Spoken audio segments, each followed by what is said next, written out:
તો જામનગર સિવિલ હોસ્પિટલમાં MP Shah medical કોલેજના વિદ્યાર્થીઓ અને જુનિયર ડોક્ટરોએ સૂત્રોચ્ચાર સાથે ધરણા કરી કોલેજ કમ્પાઉન્ડમાં રેલી યોજી। ડોક્ટરો દ્વારા જીજી હોસ્પિટલમાં ઓપીડી અને વોર્ડ સર્વિસ બંધ રાખવાનો નિર્ણય કરવામાં આવ્યો, જેમાં 500 જેટલા જુનિયર તબીબો હડતાળ પર રહેશે।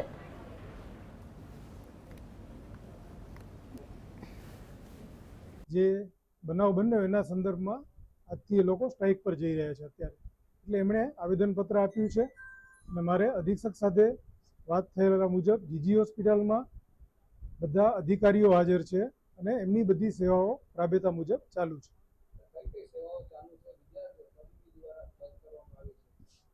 તબીબી જે રેસિડેન્ટ ડોક્ટરો છે એ લોકો માત્ર સ્ટ્રાઇક પર ગયેલા છે, જ્યારે તબીબી શિક્ષકો અને બધા અધિકારીઓ જે હોસ્પિટલના એ બધા ચાલુ છે, એમની બધી જ રાબેતા મુજબ સર્વિસ ચાલુ છે।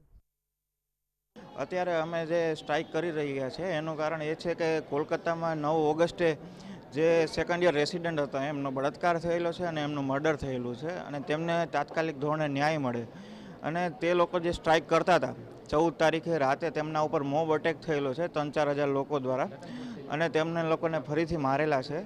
તો એ લોકોને સિક્યોરિટી મળે અને ન્યાય મળે અર્જન્ટમાં, એના માટે અમે લોકો સ્ટ્રાઇક કરી રહ્યા છીએ અને અમે 500થી વધારે રેસિડન્ટ ડૉક્ટર અહીં ભેગા થયા છીએ। અમારી ડિમાન્ડ એટલી જ છે કે જે આના માટે રિસ્પોન્સિબલ છે એ લોકોને એકદમ જલ્દી કડક સજા આપવામાં આવે અને justice delayed is justice denied.